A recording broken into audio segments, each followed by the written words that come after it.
What's up, you guys? Welcome back into iHeartRadio's official wrestling podcast, the Battleground Podcast. It is Battle from 105.9, The Rock, Nashville's classic rock station. And, of course, Friday Night SmackDown is here in our backyard, literally down the street from us, Bridgestone Arena. And joining us on the show, we got the man, the myth, the legend, and he's been on this show multiple times, so we can now consider him a friend. Austin Theory joins the show. Austin, how are you doing, sir? I'm doing great, and I'm super excited to be coming back to Nashville. It's always a good time in Nashville. That's where the party's at. Absolutely. You and Grayson going to hit up Broadway after the show on Friday night, or what? Oh, man. Me and Grayson, we got so many plans for Friday. You know, we might beat up the Bloodline. I don't know. Wait, that might have been too far. Let's see. Maybe Cody Rhodes. Maybe we'll beat up Cody Rhodes. It's a better option. And, Broadway, man. There's a lot of bars over there. There's a lot of, opportunities to showcase your singing skills. So maybe Grayson can do that. He's a good singer, if you guys didn't know. Oh, really? No, he's not. Not at all. I was gonna say I would not be surprised if he claimed that. As great as it gets. He's just got the accent. Yeah. That's all he's got. He's got that accent. That's it. Of course, WWE right now is tremendous. It's on fire. The product is great. You can grab tickets, still available, Ticketmaster.com. But let's just kind of dive right into it. You've been in some high-profile storylines recently. What's something about the creative process behind the scenes, pulling back the curtain a little bit, that fans would be surprised to know about your involvement in? I would have to say, man, with the creative process now, it's very hands-on, and there's a lot of opportunity for us superstars to, make tweaks, make changes, have our own ideas, and, them not be shut down, them, actually having the opportunity to be looking at and say, well, maybe we could go somewhere with this, or that's not really the plan, but that might have something to it. So it's very hands-on, but it's also very it being the creative. It's very creative for all of us because we're all being able to create. And when it comes to what we do as sports entertainers, professional wrestlers, is showing our art. So that creativity is so important for us to have in our own hands. And I feel that way now that we do have it. Yeah, and you could tell as you're watching it from previous regime to now with Hunter and Sean taking over and everything else. You could tell like it's a little bit more lax. The camera, the production, the pyros, the vignettes. The thing that I really like is shooting the entrances. Like, for example, Jey Uso coming in from the crowd. I know you don't really want to hear me talking about Jay on the show, but you know what? I love Jey Uso though, and I'd love to beat him up. So hey, we can talk about him all you want. I mean, he's got a title around his waist, so there's obviously a target on his back. So I mean, maybe we see Austin after that IC title. Hey, never been Intercontinental Champion, but I'm definitely marking off the boxes of all these titles and briefcases and whatever you want to call these achievements. I'm taking them all. Yeah, absolutely, for sure. We recently saw you guys in NXT, popped in for an appearance there. I mean, is there any motivation for any, are you just looking for a fight anywhere at this point? I mean, does it matter me and Grayson, we like to really look at the field of, where we're at. And it's huge. You have NXT, you have Monday Night Raw, you have SmackDown. I've been on Monday Night Raw. Grayson hasn't, but I'm sure in the future you'll see him there. But SmackDown, we've been running SmackDown. We're always in the main event. You always see us out there with celebrities, Hall of Famers, world champs. It doesn't matter because me and Grayson Waller are the two guys you put out there with anybody, and we get the job done. And, we're entertaining. That's what this is about, But, right. Yeah, man, I feel like when it came to NXT, you look back, I never got a championship opportunity in NXT. Grayson never got one as well. So tag team championships, grab those. Go to SmackDown, grab those, just take all the tag championships. But I feel like also, too, when you look at NXT and you have two guys like us come down there, I think we kind of straighten everybody up. And they're like, oh, wow, these are two young dudes that are getting it on the main roster. And we're young, too, but we're in NXT, which NXT is amazing. And, I mean, you saw last night the arena full, the new championships, the matches, the way the superstars are in the ring, they're next level. But I think when two guys like us come down there, it really makes everybody go, oh, whoa, there is another level. And age really isn't the thing here. It's about just being that good and being able to prove yourself. Right, for sure. And I know recently we had a conversation with Tommaso about, superstars being up on the main roster and then going to NXT and how fans kind of think that that's like a punishment per se. But Yeah. what is your thought on that? Because I mean, it seems like everything is cohesive. You have everybody on this brand, this brand, and this brand, but again, like you said, we could show up anywhere and it's not like a punishment according to the, IWC. I think, like we all saw NXT, right? Like you have the Performance Center. That's where I started when I got signed. And then you slowly get on NXT TV. And then eventually you make it to the main roster. But it's crazy how the feeling of NXT has changed and the caliber of superstars that they have and the level they perform on, the arenas they go to, how they showcase those stars. Man, you can't really argue that it's not a main roster feel. So to me, I feel like WWE, it's this universe, and we have all these different, almost planets. You got SmackDown, you got Raw, you got NXT. So I think it's so cool to look at it as, wow, there's all these new characters, there's all this new talent. Let's see how an Austin Theory would collaborate with this star, or a Grayson Waller would collaborate with this star. So I look at it more so as, anybody that's on TV in the WWE, whether it's NXT TV, SmackDown, or Raw, you're looking at a superstar. That person made it out of millions, and there's a reason they're there. So for me to go to NXT, it's not a step back. It's not a downgrade. It's not a, oh no, like, do I have to like get worked on, or do I have to get better at something? It's none of that. It's just about elevating everybody, and all of us being in there together. It just makes us all better. And it improves the WWE for sure. Oh, Yeah. 100%. So the three current tag team champions would be the Bloodline, Judgment Day, and then in NXT, Nathan Frazier and Axiom. Yeah, we'll just beat them all up. I was going to say, objectively, if you had to go after a set of belts, who do you think you would have the best chance of defeating? I don't really look at it as like, oh, what's the best chance? Because me, I love the risk. I love to be all in. I love the chaos. Right. A lot of people would say, hey, the bloodline, I made that joke at the beginning, leave the bloodline out of it. Only reason I'd leave the bloodline out is because, anytime you got a close chance of beating them, there's like a new guy. I'm like, who is this? Who is this guy? Get this Uso out of here. You know what I mean? It's hard to keep up. Yeah. Yeah, but as far as the other tag team championships go, Judgment Day, me and Grayson Waller would drop them. We could do that on Raw. And NXT, I mean, we've already made a point. We got little Nathan Frazier that looks like Kurt Cobain, and we got the Power Ranger Axiom over here. These two guys that call themselves Fraxium. Now, as we do make fun of them, they're both very impressive. They both, they've done their thing. They've proved it. That's why they're the champs. But we definitely know we're taking those NXT Tag Team Championships. Me and Grayson Waller on the same page is scary, man. And there's only one way those people are going to go, and that's A-Town Down Under. Ooh, man. That's going to be fun. Of course, speaking of fun, SmackDown is at the Bridgestone Arena Friday night. WWE makes their return. You can still grab tickets, Ticketmaster.com. Now, a little bit ago, you had mentioned talking about working with legends and Hall of Famers and whatnot. Has there ever been a moment while working with these legends where you're like, in your head, you're like, man, this is unreal. Like, I'm really doing this. What was that feeling, and what was it for you?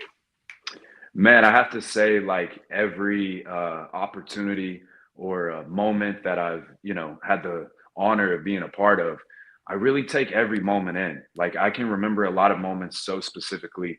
I remember the Rock promo. I've never met The Rock before. There's a couple of guys in the back, they've met him at the Performance Center, or they've met him on the main roster. Never had an interaction with him. And 30 minutes before that whole segment took place, I met The Rock, and we went out there, and just how he told me, how he told me that we're going to create magic out there. You're going to feel it. So just feel it out there. And I did. And just how the crowd just reacts to him, and it's just magic, man. And that moment really stuck out for me. And, that goof Pat McAfee was in there too, but whatever. Yeah, and that's always a cool thing, because you could see that magic happening on TV. You could feel it through the TV. I know as a fan, like watching Monday Night Raw, a buddy of ours who is a professional wrestler, his name is Colby. he was actually one of the security guards in the Hell in the Cell match, or the Hell in the Cell promo. And like, I'm sitting there watching it and I'm like, you could just kind of feel him taking everything in as just being like, one of those guys. And Hey, your friend Colby being an extra, he might become a world champ. That's usually how it goes, right? Yeah. Well, and he was in the ring with Punk and Drew McIntyre. So I mean, he's off to a good start, It's a good start to a story, dude. Yeah. Absolutely, for sure. So, is there, you've done a lot of stuff. I know last time we had you on, my son brought in some old promos from past wrestling promotions that you worked for with championships, and you had that and everything. Is there a specific match or moment? Because I mean, your career's still going, that looking back, you think completely redefined you as a performer? I feel like maybe not specifically a match, right? But I think all these little moments, like we were saying before, like we had the Rock situation, we've had the Cena situation, we've had the Stone Cold Stunner, we've had Jelly Roll, we've had it just keeps going, Even having the match with Pat McAfee. I mean, look what Pat McAfee's doing now and what he was doing before. The guy doesn't stop as much as he sucks, But yeah, it's just for me, I think that all of these moments define me. And I think ever since I started on the main roster, I'm learning, but I'm also figuring it out more so now. And I think having these little pieces here and there, it's either, you can take some stuff from there or you can just let it be what it is and move on. And for me, it's just little things, it builds your confidence. I've always been confident, but you can definitely build your confidence. The comfortability out there, grabbing a mic and really just being able to flow, getting in the ring, the bell ringing and you not thinking of anything, just flowing in there, And I think where I'm at now, I've definitely grown as a performer. And I think it's just hard to narrow down a specific match or moment because I think it just takes all of those to make me who I am. And still, like you said, I'm very early on in my career. And I feel like, man, the stuff that I've done is amazing, especially in the last 3 years. But man, that's nothing compared to what I'm going to do. Yeah, absolutely. Right. And you talk about like just the being in the ring with Jelly Roll, Pat McAfee, The Rock, all these celebrities. It's got to be a good feeling for you that, WWE could come to you and say, "Hey, Austin, we need you to go into this ring and take a choke slam from Jelly Roll. We need you to go and be with this celebrity." That's got to be a good feeling for you that they entrust you with those kind of things. Yeah, absolutely. And speaking on the Jelly Roll situation, it wasn't going to be a choke slam. I heard little ideas of, hey, maybe a choke slam or this, but I think like a scoop slam was actually going to be what it was. And I remember, being in the ring with everybody and going to Triple H and being like, hey, like, just trust me on this. Let him give me a choke slam. I'll make it look amazing. All he has to do is put his arm up. And sure enough, man, we went out there and it looked amazing. It trended like crazy. It was all over the place. But it's just understanding like that job of what you need to do that night. And I think always understanding why I'm doing something and, okay, is this gonna, help this? Is this what we're trying to do for the company right now in the position you're putting me in? And I'm all in. I'm never like, or disappointed and stuff like that. I have a huge opportunity. I got a moment. It's the WWE. It's the place I've wanted to be my entire life. There's not one other place I'd ever go. This is it. So I'm locked in, man. So whatever the opportunity is at the moment, or whoever the guy is, it doesn't matter if it's The Rock or Jelly Roll. Doesn't matter. I'm all in, man. Yeah. Well, it's been incredible. Obviously, even going, I don't think you mentioned, but your match with John Cena, obviously the company trusts you. That's evident. We've got a lot of wrestling to go for 2024. Bad Blood's coming up, Survivor Series, and then we're right back at the Rumble and the road to WrestleMania. What are your plans or goals for the rest of this year heading into the new year and the reset in January? Man, I have to tell you, when you say Royal Rumble, my mind goes straight to winning that thing. For me, that match has always been one of the coolest matches for me. I can't exactly remember the year, but I remember when I was living back in Georgia, going up to Atlanta and getting to go see the Royal Rumble. This is the one I believe Edge returned at. And I even remember telling my grandfather, he was sitting next to me and we're like right by the stage. So you couldn't really see the ring or anything. But every time somebody got eliminated, they'd walk to the side, and I'd have one of those little scroll cameras, and I'd take a picture of them. But Nice. I remember telling my grandfather, I was like, Edge is going to come back. He's going to come back. And he was like, no, no way. And then he came back, and he just kind of gave me a look. But those little moments like that, I remember when my grandfather, because he's always been around me and always took me to wrestling, but also that Royal Rumble, just how cool that match is, how you can just change your career trajectory like so fast. You know, you go straight to the main event of WrestleMania and you can become a champion. And I think anybody, if they say this isn't it, they're lying. Anybody that's ever wanted to be in the WWE, they've wanted to main event WrestleMania and win that title. And that's always going to be my biggest goal, I feel like. And once I accomplish that, I already know myself. I don't stop. I'm going to want more. But that's definitely the goal. So I have to say, coming up, man, it's that Royal Rumble. I want that Royal Rumble this year. Nice. Well, you know, you can ask several of your other wrestlers that have co-hosts and well, not co-hosts. You can ask several other people on the Former roster guest on this show. They're in good graces to winning titles. We had Nia Jax on, and well, she went on to win the women's heavyweight championship. And Tiffany Stratton came on. She went on to win Money in the Bank. So you came on. You put it out there that you want to win the Royal Rumble. So if very good chance. Very good chance. Austin Theory will be your 2025 Royal Rumble champion there in Indianapolis. Oh. And then you can give Pat McAfee the bird because I'm sure he'll be there ringside. Hey, I know he will be, and he'll love that moment every second of it. But like you said, the 2025 Royal Rumble, it's mine. But speaking of that 25, I know you mentioned earlier that, you know, this Friday, Nashville, tickets are on sale, Ticketmaster.com. But speaking of that 25, you can get tickets as low as $25. That's insane. You get to see me, how talented I am, how good I look. Only $25. That's a little disrespectful, but you know what? You get that opportunity. So don't miss it. $25. That's how low the tickets are.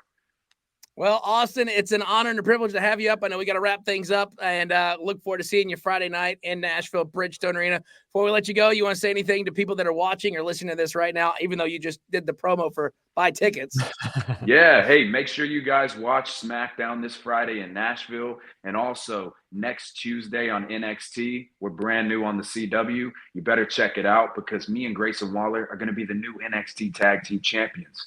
And we're going to take those titles everywhere. And then, you know, like we talked about on here, the bloodline, better watch yourselves. You know, you might have a bunch of family members, but me and Grayson Waller, we don't have that many family members. Never mind. Just forget about the bloodline.